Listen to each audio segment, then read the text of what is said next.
বিসমিল্লাহির রহমানির রহিম। সুপ্রিয় দর্শক, আমি আজকে চলে আসছি আমাদের ৮ নং সিদ্দিপাশা ইউনিয়নের ৩ নং ওয়ার্ড ধুল গ্রামে কৃষক মোহাম্মদ হায়দার শেখের বস্তায় আদা রোপণ দেখাতে।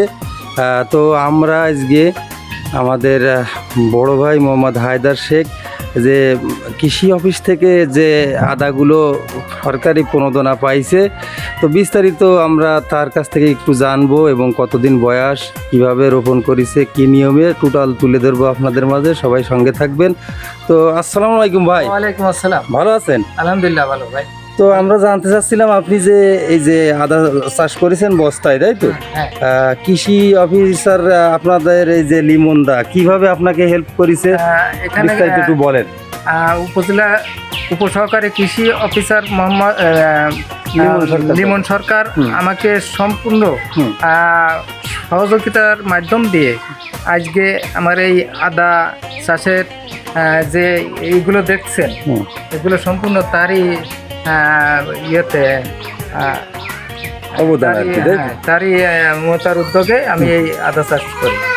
কত বস্তায় রোপণ করেছেন? আমি 300 বস্তা আদা রোপণ করি। 300 বস্তা না? হ্যাঁ। তা আজকে বয়স কয় মাস? আজকে প্রায় 55 দিন, অর্থাৎ প্রায় 2 মাস। 2 মাস, তাই না? হ্যাঁ। তো একদম কোনো খরচ ছাড়াই পাইছেন সরকারি প্রণোদনা? সরকারি কোনো খরচ আমি পাই নাই, তবে সরকারি সহযোগিতায়। হ্যাঁ। আর এগুলো কি আপনার টাকা দিয়ে কিনেছিলেন না ওইখান থেকে দিছে? সব কৃষি অফিস থেকে। কৃষি অফিস থেকে দিয়েছে, আদা দিয়েছে, বস্তা দিয়েছে, সার দিয়েছে? হ্যাঁ, সব কিছু দিয়েছে। টোটাল দিয়েছে না? হ্যাঁ। তো মোট কত শতাংশ জমিতে রোপণ করেছেন আদা? সরকারি নীতিমালা আছে 20%, ওখানে প্রায় 20% জমি আছে। তো আপনার মানে মানে এই যে পাইছেন আপনি সরকারি প্রণোদনা, হ্যাঁ, আপনার এই অভিমত কি?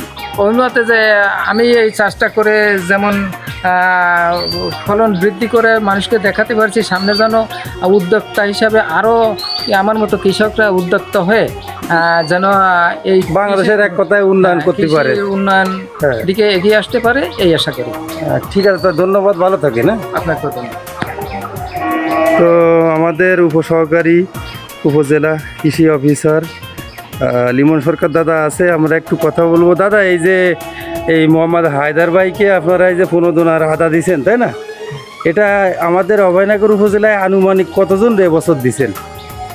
এখন আমি বলি যে অসংখ্য ধন্যবাদ মিঠু ভাইকে কিছু বলার সুযোগ করে দেওয়ার জন্য। নমস্কার, আদাব, আপনারা যেখান থেকে দেখছেন সকলকে অসংখ্য ধন্যবাদ।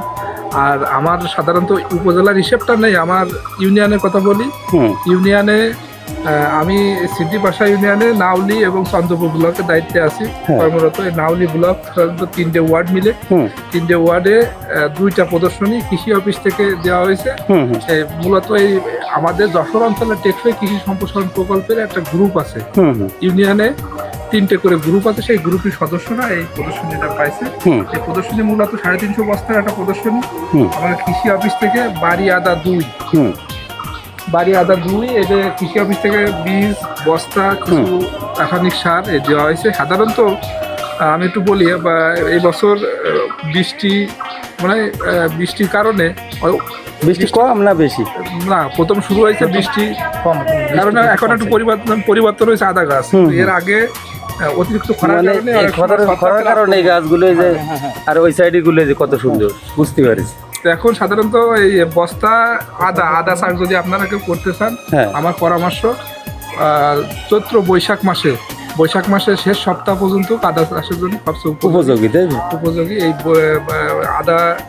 আদা সাধারণত 8 থেকে 10 মাস জীবনকাল একটু বেশি। এই আদাটা কি ছায়াযুক্ত জায়গায় সবচেয়ে বেশি উপযোগী, মানে রোদের ভিতরে হবে না, তাই তো? ভালো, মানে আদা ছায়া, আদা আলো, এরকম জায়গা আদা জিনিস সবচেয়ে উপযোগী। আদা পানি সহ্য করতে পারে না, একটু নিচু জায়গায় আদা হবে না। আপনারা যারা বস্তায় প্রতিটা বাড়িতে 10টা, তাহলে 20 বস্তা যদি আদা করা যায় বাড়ির আঙিনায়, তাহলে আমাদের যে বাইরের দেশ থেকে যে আদা আমদানি করে আনতে হয়, প্রচুর টাকা দাম নেয়, প্রচুর টাকা দাম হয়, অর্থেও বৈদেশিক মুদ্রা খরচ হয়। আমরা যারা আছি বাড়ির আঙিনায় 20 বস্তা যদি আদা করা যায়, আদাতে বেশি খরচ নাই। আপনার একটু কিছু জৈব সার, 5 থেকে 8 কেজি জৈব সার আদার চাষের শুরুতে যদি আমরা বস্তায় দিতে পারি, আর কিছু দোআঁশ মাটি, আর রাসায়নিক সার রাসায়নিক সার উপাদানটা 25 গ্রাম, ডিএপি এবং 25 গ্রাম কি ওই শতাংশ প্রতি? শতাংশ বস্তা বস্তাপতি, ও।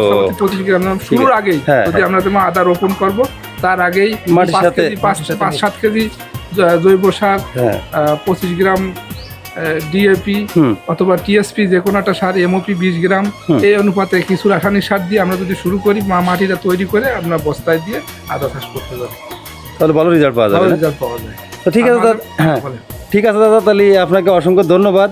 আমাদের এই যে 8 নং সিদ্ধিবাসা ইউনিয়নের যেহেতু আপনি দায়িত্ব আছেন, আমি আশা করি এই হায়দার ভাইয়ের মতো আরও অন্যান্য যাদের দিছেন সকলে যেন আপনার এই আর কি আপনার কাছ থেকে এই পরামর্শ নিয়ে ভালোভাবে আদা উৎপাদন করতে পারে।